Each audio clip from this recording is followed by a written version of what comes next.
పెయ్యి తిరుగుతున్నా అది ఏడ తిరుగుతుంది ఎట్లా తిరుగుతుంది సుబ్బి ఎట్లా తిరుగుతుందన్నా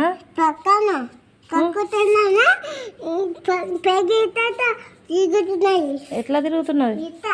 అట్లా తిరుగుతున్నా అది ఎందుకు తిరుగుతుంది మరి తినలేవా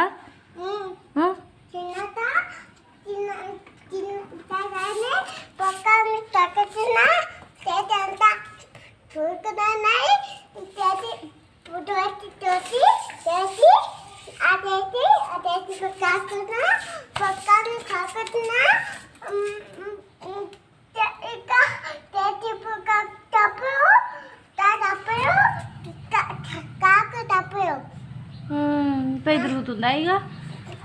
కాకులు